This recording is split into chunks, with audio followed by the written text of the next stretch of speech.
Booyah, people. What a game, huh? That was it was an exciting game, pretty badly played game overall though. It's CB on the Seas after the 11th game of an 82 game season. Celtics beat the Suns in Phoenix 116-109 in overtime.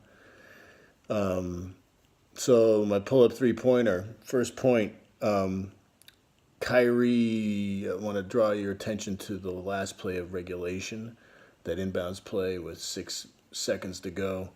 It went to Morris. Morris passed it, laid it off to Kyrie. Kyrie drew a double team and delivered a perfect pass to Morris for the game tying three, which he was wide open for. And I thought it was really incredible watching the play again, watching and sort of observing Kyrie's internal clock.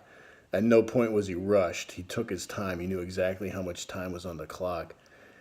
And it's that quality that incredible players have where they see the game, it sort of slows down for them and they know what's going to happen next. And he just drew Morris's defender and squeezed the pass in between his guy, Booker, and I think it was Kanan. It's spelled Kanan, like New Canaan, but Scout kept calling it Cannon. Anyway, I don't know how it's pronounced, but it's spelled Canaan, like New Canaan, Connecticut. Anyway, I thought it was great. The internal clock, he knew exactly how much time was left, and he didn't rush it. And the pass was in rhythm, and it went right to Morris's chest, so Morris could catch it and shoot it in rhythm and not be rushed. And of course, he made it, and there's only 0.3 seconds left. That's pretty incredible. Anyway, that's my first point in the pull-up three-pointer. Second point was Stevens leaving Hayward out of the game during crunch time and all of overtime. I really, approved of that.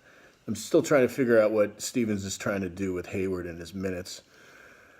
It occurred to me maybe he's trying to give him, the required minutes to sort of get him back into shape, and he wants to give him those minutes in the first half so he doesn't have to play him in the second half during crunch time. But I also know that Stevens doesn't really regard crunch time. He sees the whole game as equally important in terms of made shots and non-made shots. That's why he doesn't freak out when the Celtics only score 35 points in the first half, because he knows they're going to score 35 points in the fourth quarter, which is pretty funny. But that's not my interesting stat. My interesting stat is my third point in my pull-up three-pointer, and it was a halftime stat, and it really got my attention because I was sort of watching this during the first half. For most of the first half, the Celtics had more turnovers than made field goals. In the second quarter, I think it was 9 turnovers and 3 makes, which is pretty ridiculous. And by halftime, they got it out of the negative, out of the fractions, and they made it 10 field goals and 10 turnovers total. So that was pretty interesting. That got my attention. Just for reference, at the end of the game, they made 39 field goals and had 16 turnovers. So it was 29-6 during the second half, that ratio.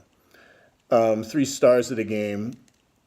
The third star was TJ Warren. I got to be honest, I did not know a lot about this guy, but he had a pretty great game. He had 29 points, shot the lights out, made some big free throws down the stretch. I guess he's like an 88% free throw shooter, so that's not unexpected, but in a pretty bad team, he stood out as having a really nice game. Second star, obviously Booker, and first star, obviously Kyrie. Kyrie's on fire. He's definitely pulling the train forward. Nobody else is really taking charge. I don't really know what's going to happen if he goes down. Maybe T. Rose is going to have to take over again like he did last year in the playoffs. But, of course, there's all that nonsense that his agent's starting, so who knows? That's fluid, of course.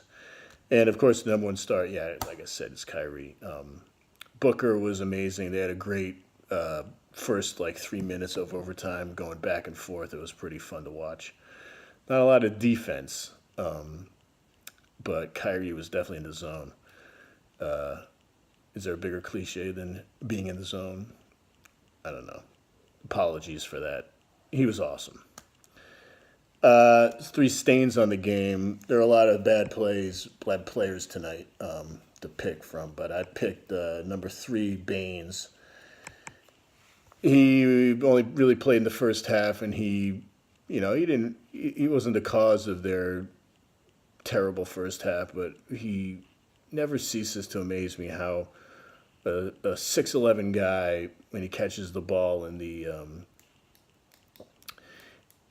under the hoop, can't just dunk it, can't just jump up and just dunk it. He loses the ball constantly, and he did it again tonight. And front rims, 3-pointers. Stop taking those stop taking those. Makes me mental. I don't care how open he is. Second stain on the game was Brown. He had a couple nice plays, a couple spectacular plays, but basically, like what I was talking about with Kyrie with his internal clock, Brown is the opposite. He has no internal clock.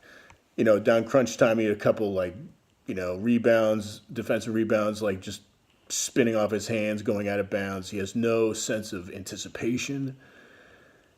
He has no sense of rhythm. He's an incredible athlete, maybe the best athlete on the team. And so basically all he should be doing, and he can shoot corner threes, so all he should be doing is hitting corner threes that are wide open. Actually, he can hit them with somebody in his face or closing them out. And aside from that, driving aggressively to the hole. Other than that, he shouldn't be doing anything except catching the ball and passing the ball. They put him on Booker a little bit towards the end, which, he had that stop, that stop at the end of the game, end of regulation, where Kyrie Brown sort of funneled Booker away from the lane, and then Kyrie came in and made the steal. That was good defense, which he's done before, famously taking on LeBron in the playoffs a few years ago. But I've mostly contrasted his performance tonight against Kyrie's, and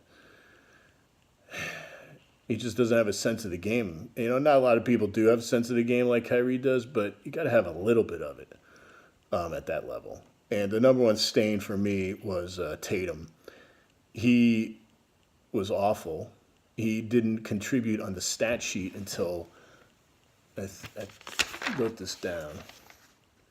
There's 3 minutes left in the third quarter. His first contribution to the stat sheet, other than minutes played, was a personal foul. He hadn't scored until then, and done anything until then. He hadn't gotten a rebound. He did nothing. Then he ended up getting all these stats. Fourth quarter. He played 30 minutes and scored 4 points. Hit a couple free throws. Had 8 rebounds, but that was all in the fourth quarter. So I guess better late than never. But what the F are you doing, man? You spent the whole summer studying at the feet of Kobe. I thought you're supposed to be some kind of, Kobe clone at this point. So he's not even close. Shemi had a better, Shemi, he had 3 points in 7 minutes. Way more efficient. Anyway, he gets the number one stand on the game, Tatum. I'm waiting for him to have a good game. Hasn't happened. And they play the 12th game tomorrow. All right, so CB's closeout. I was listening to the Against All Odds podcast, the Cousin Sal podcast on sports betting. They were talking about the NFL, and it occurred to me, they were talking about schedules of some teams or some matchup from this weekend, and talking about division, matchups and playing, teams playing other teams in the division twice a year. And I thought an interesting scheduling development or wrinkle that the NFL could do is they could make each team play another team in the division in a home-and-home series. That means like the Pats would play the Bills, one week, and then the next week they'd play them at the other venue. So, say week 3 we play the Bills here, and then week 4 we play them in Buffalo. I thought that'd be pretty cool. Sort of resurrecting the home and home thing that we used to have in hockey, and then we used to have in the NBA. We do it now, but they always separate the games, by a day or two. When I was I don't want to date myself, how old I am, but when I was a kid, they used to, home and homes were on back-to-back nights, and I thought that was pretty cool. So I thought that'd be interesting. They could do that, and you could rotate it on a 3-year basis, like they rotate playing the divisions in the opposing conference. So, like 1 year you play the home and homes against the Jets, and the next year you play the home and home against the Dolphins, and then so on with the Bills the year after that, and then you go back to the beginning. I thought that'd be interesting. So that's it. Game 11 is in the books. It's important to get a win, but and I don't see them making that comeback against many other teams in the league. The Suns are pretty abject. I think they only have 2 wins for the season. Anyway, Game 12 is tomorrow. Against the Jazz.